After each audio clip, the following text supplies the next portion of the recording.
এই যে মহিলা, আপনি এই কথাটা বিশ্বাস করলেন কেমনি? আমার বাবা আপনাকে মেরে ফেলার জন্য কি বিয়ে করছিল? আপনি আপনার মা ভাই বোনের কথা এবং পীর বাবার কথা বিশ্বাস করলেন কিভাবে? যদি আপনার মেরে ফেলার ইচ্ছা থাকতো তাহলে 8 বছর ঘর করতো না, আরাম দাও হতাম না। আপনি এই কথাটা বিশ্বাস করলেন কিভাবে? এটা আমার জানতে খুব ইচ্ছা করতেছে, কিন্তু আপনাকে আরেকটা কথা বলে দিতে চাই। আমার বাবা আপনাকে অনেক ভালোবাসে। আপনার উপর আমার বাবার কোনো রাগ নেই।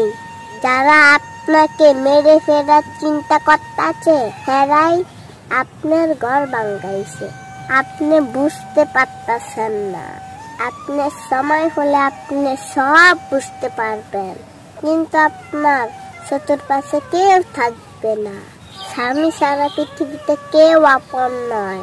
আপনার ঘরের মানুষ আপনার অনেক আপন, তাই না? তাহলে আপনাকে 2 মাস ঘরে বসাইয়া খাওয়াইতো, তাহলে বুঝতাম তারাই আপনার আপন। তাহলে এখন আপনি গার্মেন্টসে কাজ করেন কেন? গার্মেন্টসে আপনার পুরাতন প্রেমিকা রয়ে গেছে, তাদেরকে নিয়ে সুখে থাকেন, আর কখনোই আমাদের কথা ভাববেন না। আর আপনি কি ভাবতেছেন আমার বাবা আমাকে শিখিয়ে দিচ্ছে? কখনোই না। আমি এখন সব বুঝি।